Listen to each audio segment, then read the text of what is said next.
Je me trouve avec Pierre Noisa à Paris dans vos locaux pour blockchain.io. Tout d'abord, merci de nous accueillir dans vos locaux pour cet entretien. Avec plaisir. Vous avez lancé la société Paymium entre 2011 et 2013. Alors je sais pas, entre le lancement de la société et puis le fait qu'on puisse aller acheter du Bitcoin dessus, quelle a été la date exacte, parce que c'est pas très clair sur le net. Donc Paymium qui est un petit peu le Coinbase français pour aller acheter son Bitcoin avec, moi j'ai noté la petite fonction intéressante. On peut faire un espèce d'envoi par mail à un ami, peut-être pour faire un j'offre du Bitcoin. Et si tu t'inscris sur Paymium, tu les auras. Et ça, j'ai trouvé la fonction un petit peu originale et sympa qu'on retrouve pas chez vos concurrents. Blockchain.io, lui, sera le côté exchange, donc un petit peu le futur Binance européen. En tout cas, je vous souhaite la même réussite que Binance, surtout aussi rapidement. Blockchain.io, donc, sera l'aspect exchange où j'envoie mon Bitcoin et je le convertis dans d'autres crypto-monnaies, là où Paymium restera je convertis ma fiat, donc euro, dollar, je sais pas s'il y a des aspects Paymium à l'international, mais donc mes monnaies fiduciaires en crypto-monnaie. Première question évidente, pourquoi ne pas fusionner les deux et de faire un super Paymium qui soit et un exchange et une partie fiduciaire crypto? Ouais, c'est une très bonne question. On se l'est posé d'ailleurs, évidemment. Alors Paymium, c'est un exchange au même titre que Blockchain.io, sauf qu'il n'y a qu'une paire qui est Bitcoin Euro. Mais c'est vraiment le même principe, ce qu'on appelle le spot trading, c'est-à-dire qu'il y a un carnet d'ordre, on a un prix. C'est un outil de formation du prix qui fait qu'on a un prix et on peut trader immédiatement. Contrairement à l'autre fonction de Paymium qui est j'achète des bitcoins en ligne avec ma carte bancaire, qui est plus un produit pour les nouveaux entrants, je dirais dans l'écosystème, qui sont pas trop familiers et qui veulent acheter une petite quantité. Si vous voulez acheter une quantité plus significative, il vaut mieux aller sur un exchange comme avec un carnet d'ordre, donc comme Paymium.com ou Blockchain.io, mais pour les nouveaux entrants en fiat, comme tu le disais, c'est clairement Paymium.com.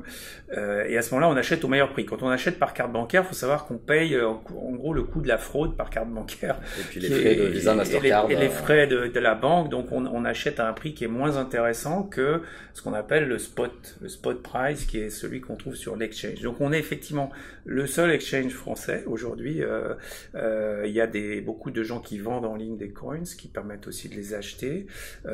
Mais franchement, en exchange, on est les seuls. Alors c'est vrai que tu as cité Coinbase et Binance, c'est effectivement deux mastodontes, je dirais, du secteur, pour des raisons différentes. Bon, Coinbase est parti assez tôt et a reçu en gros 200 millions de dollars de financement, donc c'est assez normal qu'il soit devant nous, puisque nous on en a reçu deux. Donc je dis quand même, il y a des différences entre les financements des startups européennes et américaines. Moi je l'ai remarqué, en tout cas, apparemment certains non, mais moi j'ai remarqué, et c'est normal qu'à la fin il y a une différence, qu'on n'a pas les mêmes ressources marketing.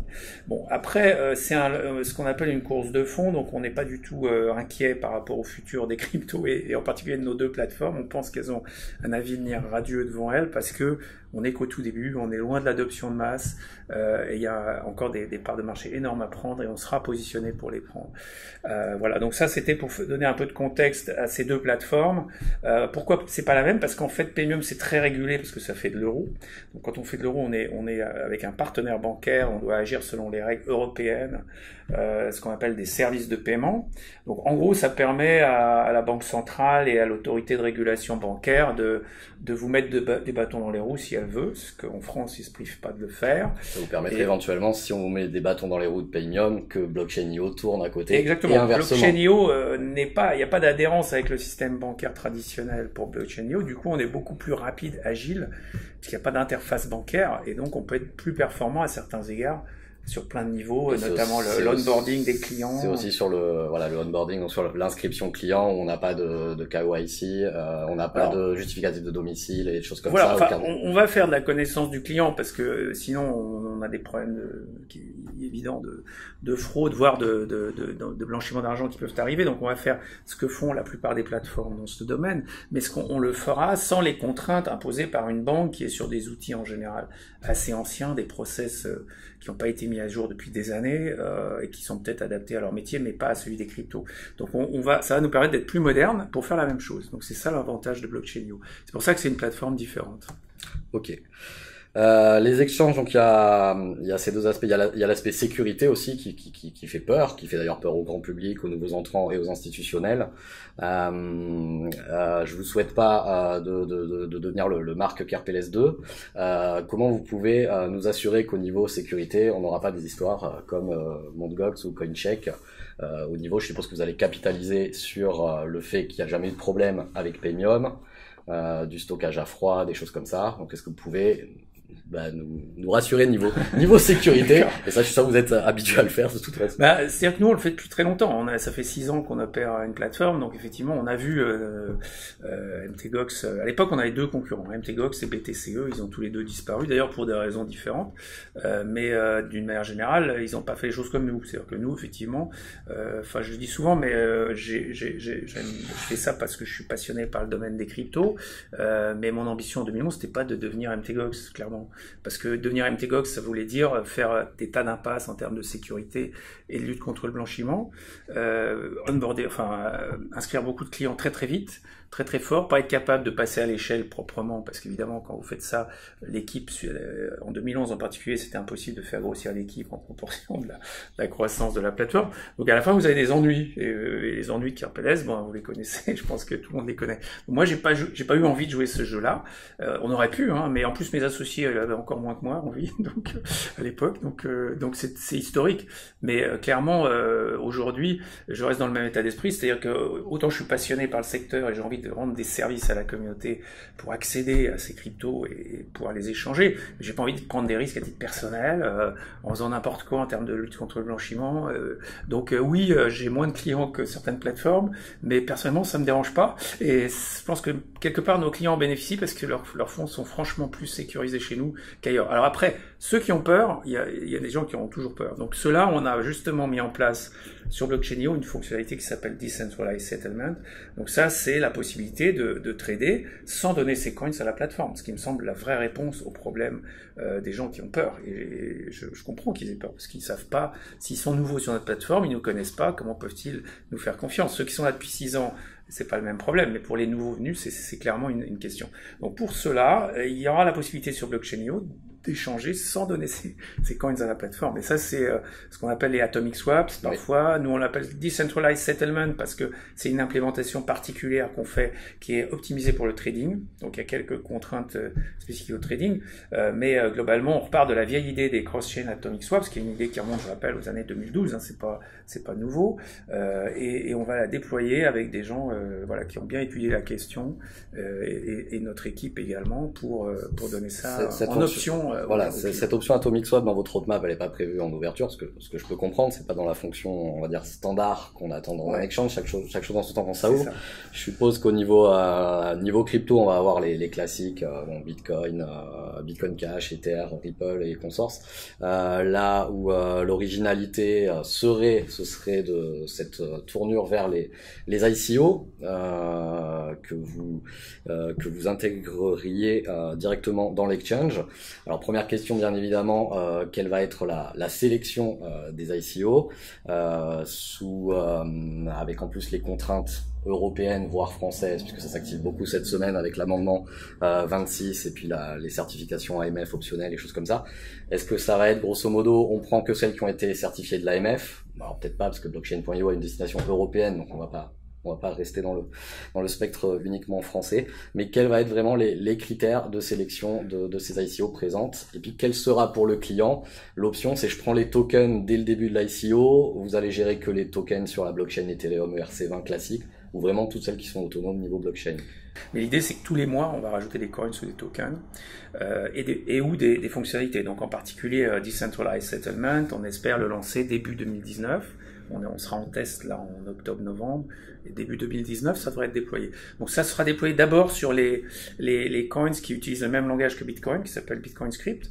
Donc c'est tous les clones de Bitcoin et les Litecoin, parce que le script est le même des deux côtés. En gros, c'est juste le network qui est différent. Donc en termes de mise au point du protocole cryptographique, c'est vachement plus simple.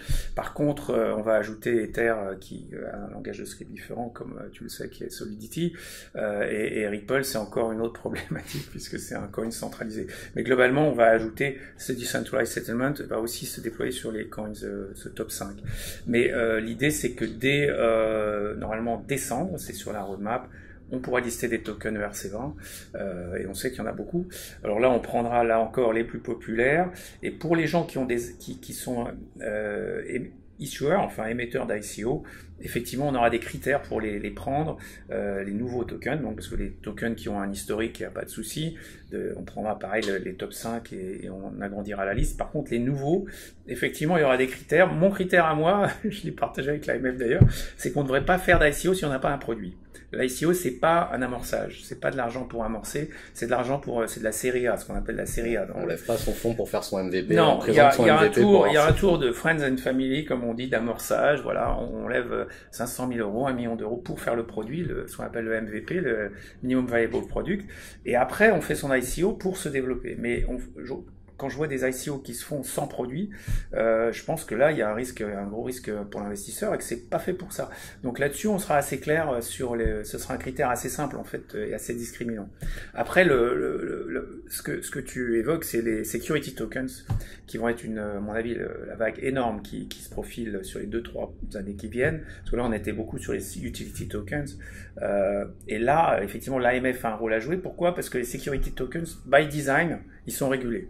Pourquoi? Parce que s'il y a un actif derrière, il y a évidemment tout l'arsenal juridique qui va bien pour relier l'actif au token. Sinon, le token, c'est juste un coupon papier en disant avec un peu de chance, vous pouvez récupérer un bout de l'actif. Non, ça va pas se passer comme ça. On se rapproche beaucoup des mécaniques d'equity, enfin d'action, d'émission d'action. Donc c'est forcément l'AMF, la SEC aux États-Unis.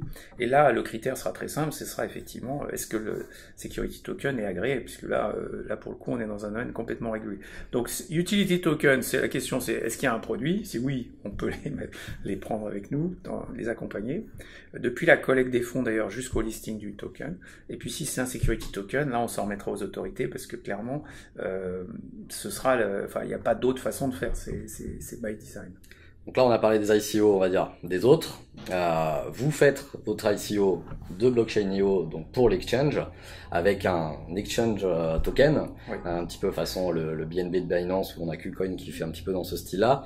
Donc je suppose que ce token servira évidemment à payer moins de fees, de taxes, enfin de frais, lorsqu'on fait du trading sur la plateforme.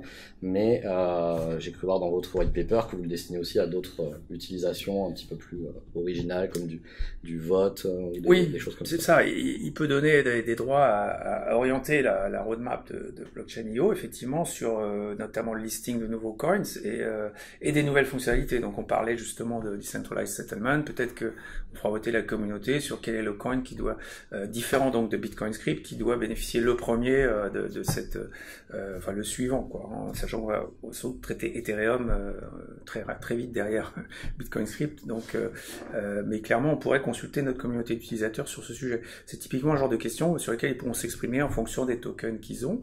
Et donc, c'est intéressant aussi d'avoir des tokens pour à la fois participer vraiment à la vie de l'exchange qu'on utilise. Et ça, c'est très nouveau et c'est très intéressant comme mécanique par rapport aux actions, parce qu'aujourd'hui, les startups qui se financent par des actions, elles ont 20 actionnaires qui se réunissent de temps en temps pour parler de roadmap, mais globalement, les utilisateurs n'ont pas leur mot à dire. Donc ça, c'est une des grandes avancées permises par les ICO, et évidemment, donc utility token, hein, on parle bien du utility token, mais avec droit de vote. Alors droit de vote pas là pour le coup pas régulé au sens que c'est pas une consultation des utilisateurs. C'est plus on est plus la décision sondage. Voilà, il y a une finale. En termes de responsabilité, ça reste les dirigeants de la plateforme. Ça c'est la différence entre security token comme on le disait et utility token. Mais effectivement on se rapproche beaucoup d'autres exchange tokens qui entre nous sont parmi les tokens qui performent le mieux. Donc si vous êtes investisseur aujourd'hui, je pense que c'est plutôt une bonne idée d'investir dans des utility token exchange parce que et je pense qu'avec blockchain.io on est très crédible dans ce domaine. Je suis d'accord. Votre ICO commence 27 septembre. Exactement. Avec une majoration bonus 25% premier jour. C'est ça. Ce qui est original de faire carrément en 24 heures, avec une dégressive sur les 3 premières semaines, si je dis pas de bêtises. Vous visez un hard cap 20 millions d'euros. 20 millions. Si vous le remplissez ce hard cap avant le 25 octobre, on ferme, on lance. Exactement. J'ai des chances de trader donc dès le mois de novembre. C'est l'idée. C'est qu'en novembre, on ouvre en novembre. Ça, c'est de toute façon, puisque la token sale se termine fin octobre, donc on ouvre de toute façon en novembre. Peut-être plus tôt si effectivement, tout est bouclé le premier jour. Bon, donc moi j'aurais une question interface qui me taraude depuis, parce que j'en ai vu des exchanges, des sombres et des après 2 heures du matin, bizarres parce qu'un coin ne se trouve que là-dessus. Pour les débutants en tout cas, ce qui pose problème, c'est ce double saut pour le trader averti qui fait du day trading et qui passe qu'en Bitcoin et qui trade au Satoshi, aucun problème. C'est pas à lui que je m'adresse. Mais en tout cas, le débutant qui arrive sur un exchange, c'est la mise en avant du rapport, ce que je suis en train de trader et l'order que je suis en train de passer, combien il vaut en fiat.